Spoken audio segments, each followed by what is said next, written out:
Hello, I'm Nito Cobain. Welcome to Side by Side.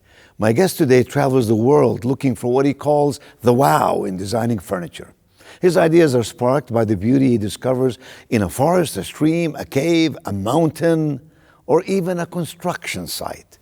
As he likes to say, inspiration is everywhere.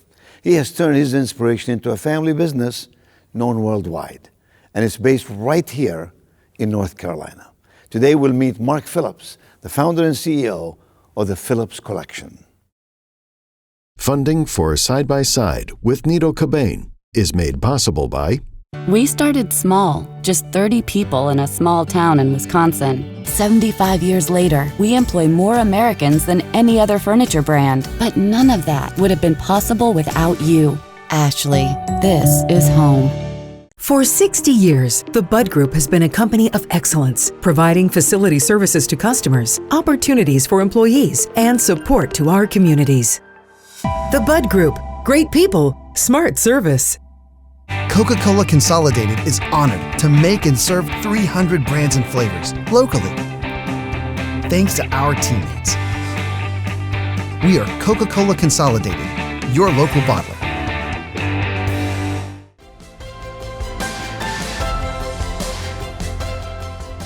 Mark, welcome to Side by Side. I've been very fascinated with your work, what you do, how you founded this company, what the products are, where you bring them from.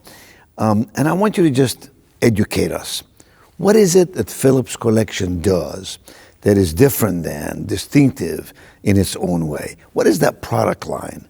We bring to market, in partnership with nature quite often, an organic contemporary furniture line where we harness the beauty that nature has given us and shape it into practical, usable products that provoke conversation. Give me an example. What does that mean? You partner with nature and you turn it into something worthwhile and useful.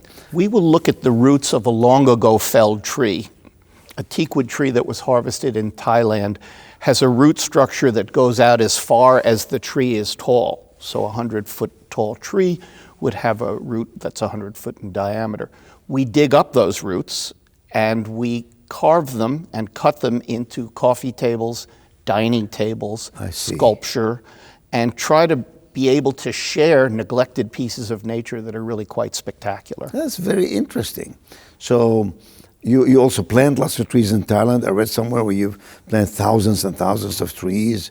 It's an amazing opportunity to give back, but it actually sprung from an observation of ignorance of the next generation as to what these people really had.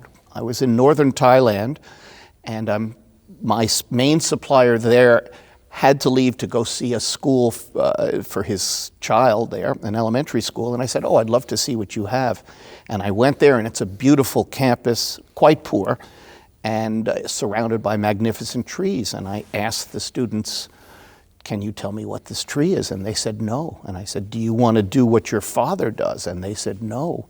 So it was really quite interesting that in the midst of this beauty, there was just no tradition being handed down. So I also noticed that they weren't playing at break time. They were sitting around on their iPhones, and here you have these wonderful fields and beautiful weather. And I said, "Why aren't you on the playground?" And they said, "It's all deteriorated, it is rusted, the teeter-totter will teeter, it won't totter, and the seesaw would go only one way."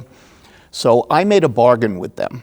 I said, if you guys, you 6 to 10-year-old kids, can learn the names of the trees on your campus, I'll rebuild your school, I'll rebuild your playground.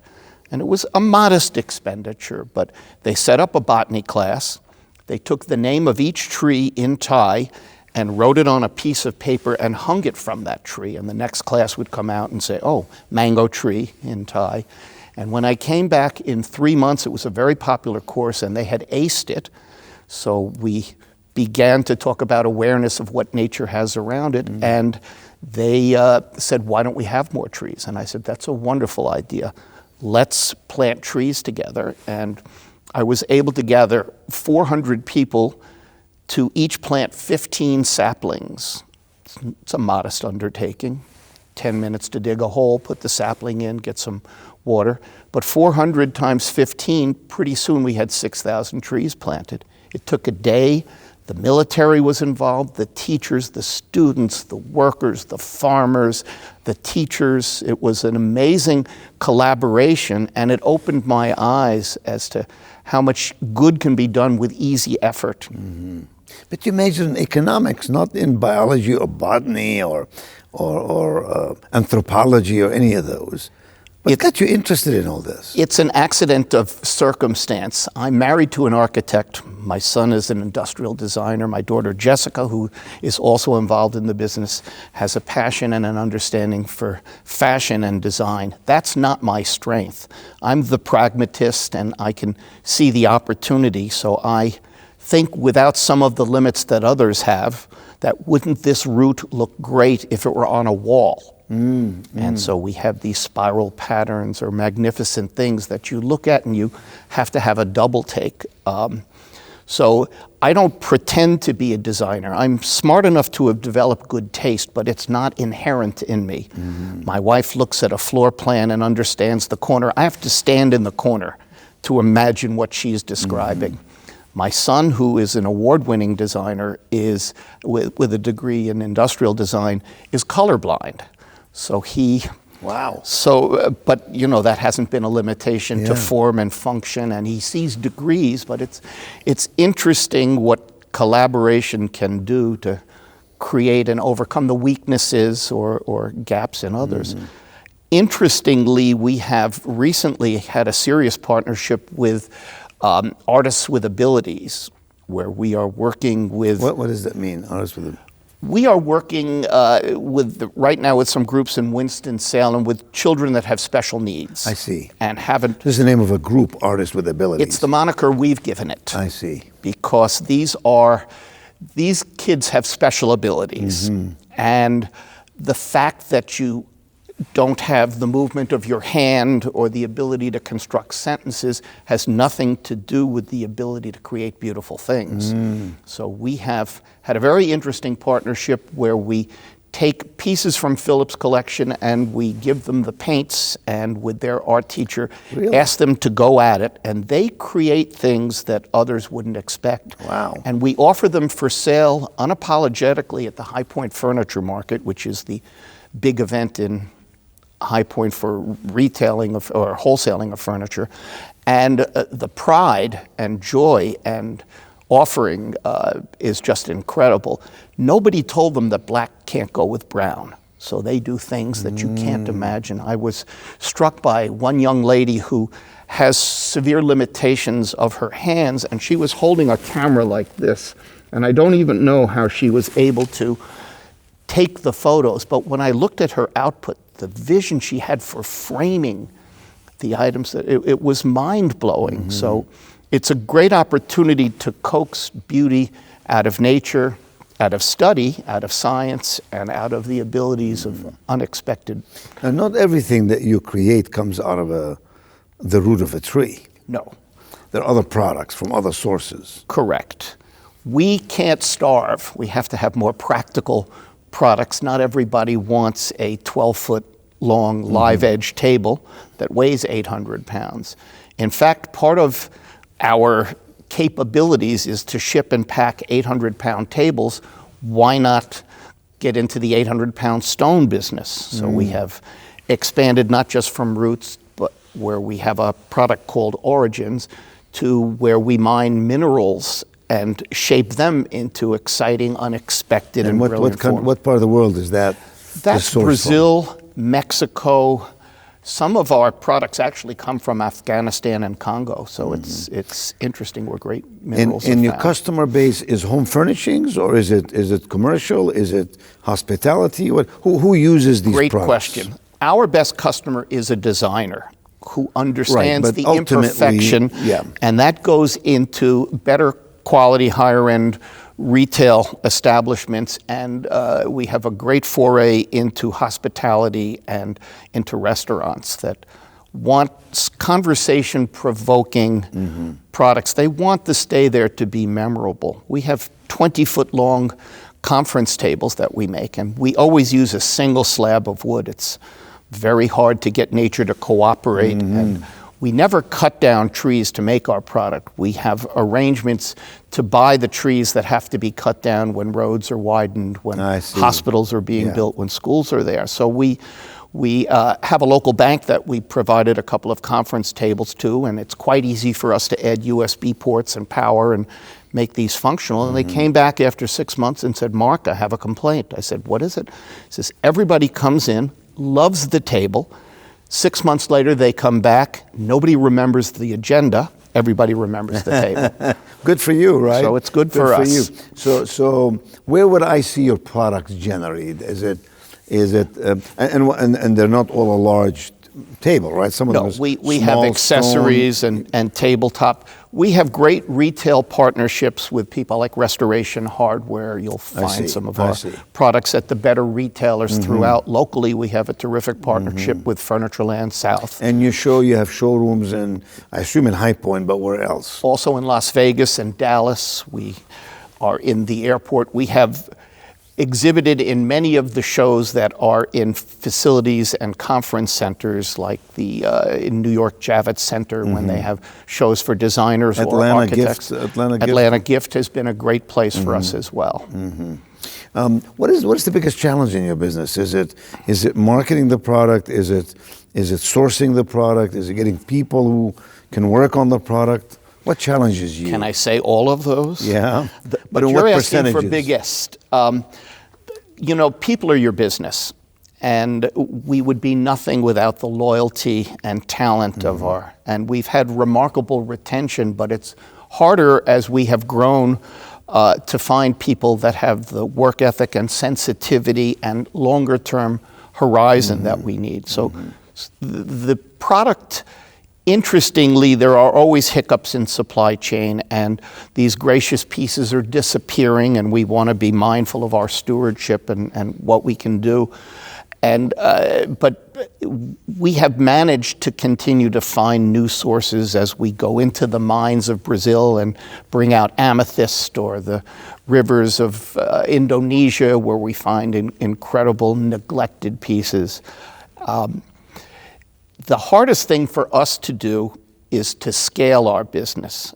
Many people want one dining table. I can't sell them three. I see, yeah. So we have to, as a company that sells many one-of-a-kind business products, we've had to give an individual SKU, an individual identifier, so that if you go to our website and pick out a dining table that's 8 feet long and it's curved a little bit to the left and it has this character, we want to make sure we get you that one. And in the past, we've had our sales representative in Texas sell the same product as our sales rep in Miami, and I've aggravated a customer who's committed to a significant purchase. So we have learned the need to become technologically competent, to have our inventory now in the cloud, and instantaneously have a product disappear when somebody else claims it. So it's the need to sell products one by one in our Origins or our Elements collection that has presented a problem in scale. Yeah. But you're not suggesting that any product you have, you only have one unit of it. Correct. There are some, like in Amethyst or whatever, you can create many copies of the same thing. Right. We have a repeatable line where we try to find unique and high-styled products that we can cast and apply a bunch of finishes ranging from liquid silver to gold leaf to bronze patina. So yes, that's an important part. What really separates us is the uniqueness and the unexpected combinations that you'll find at Phillips. And so you went to the University of Michigan. You were born in New York. Yes. And you went to the University of Michigan, studied economics. Correct. And then you began your business, Phillips Collection, what year? 1981. And where was the first showroom or the first central location? We warehoused, if you can imagine that, in Manhattan on 61st Street. And we would receive not a container, but a small portion of a container. Imagine bringing in enormous pots or roots into a building on the third floor. Yes. With How did you do that? From the outside into the window? Sometimes from the outside, Yeah. but often you learn some hard lessons about a 40-inch diameter pot and a 39-inch diameter doorway. So are you suggesting, therefore, that you buy the product, you source it, you warehouse it, Correct. then you display it, Correct. and then you sell it to designers who then are serving retail, commercial, etc. customers? Exactly. You don't take an order and go find something. We can do that when it's within our ken. If we understand how to get it, we do custom I work see. on a regular basis. I People see. see our potential, like the caliber of product we have, and find a bar made of onyx and say, I need it, but it's got to be 20 feet long. Can you do that? And no, it won't withstand that span, but we can do 2 10s and we can combine this. And so we, in collaboration with designers who understand our product, create spectacular products that fit the niche required. So your price, therefore, has to reflect the inefficiency that is found in non-duplicatable product, right? If you're going to go find one product, warehouse it, and sell it, you can't amortize that cost over 500 units of the same. Well, you're obviously the economist. I mean, you've nailed it. But yes, it is something, people don't mind paying more if it's worth it. Yeah, You have to demonstrate a difference, and then it's up to the individual to see if that difference is worth the price difference. Your customer is always a designer?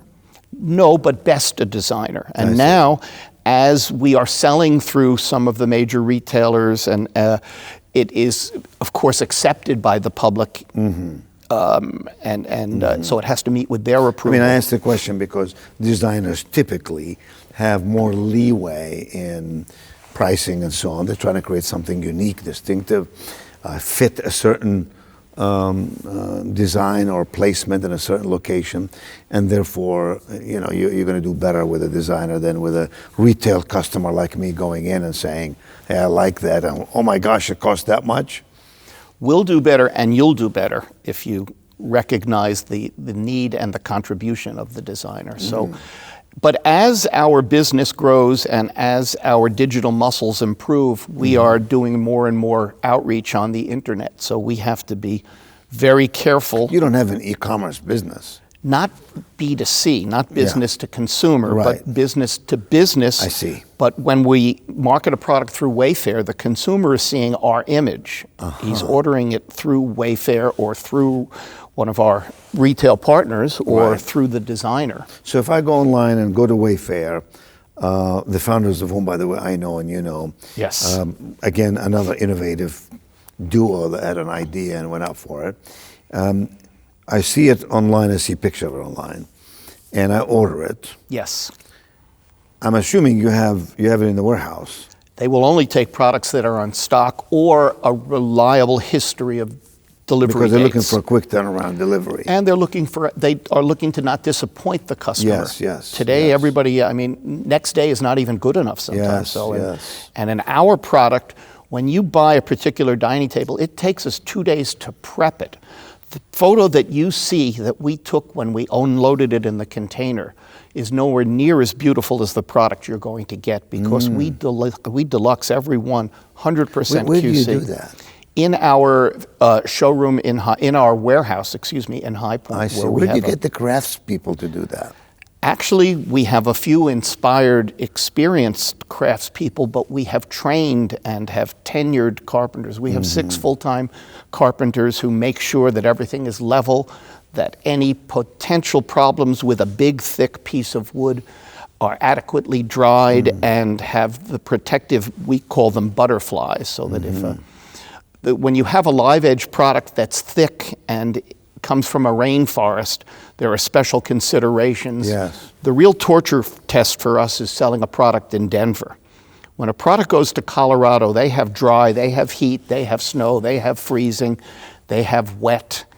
And so it goes through all of the environments I see. that challenge the movement of All the an things organic. that impact the preservation of that product. So if it can endure Denver, we're in great shape. I see. Miami, on the other hand, is a replication of the rainforest environment it's in. They it's easy. thrive. It will survive there. there. So I we see. have to Denver-proof our products, see. and then we can go. I see. In the state of North Carolina, where might I go and see some Phillips collection? And how would I know that's a Phillips collection item?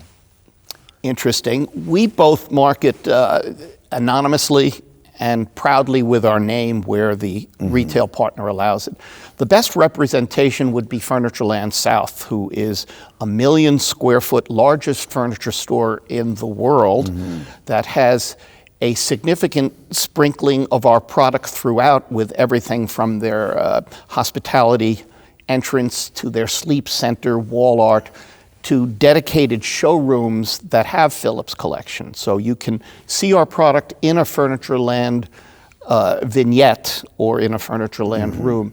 In other retail partners that we have will be integrated into it. And hopefully our products have enough of an identity, they leap out and say, that's what's making this room.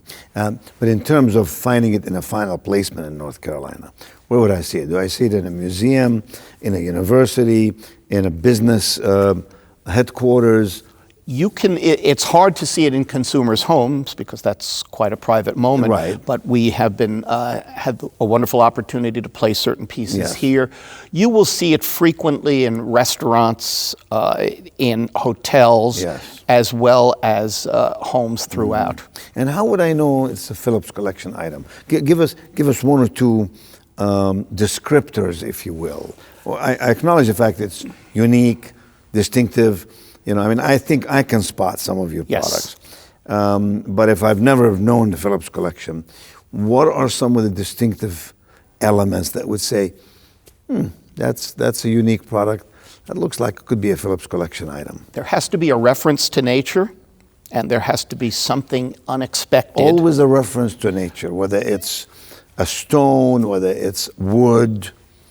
The inspiration comes from nature. The interpretation can be varied, but it should have a nod to nature. When you say for creating. inspiration, do you mean the identity of the image, or do you mean the actual raw materials that makes the image?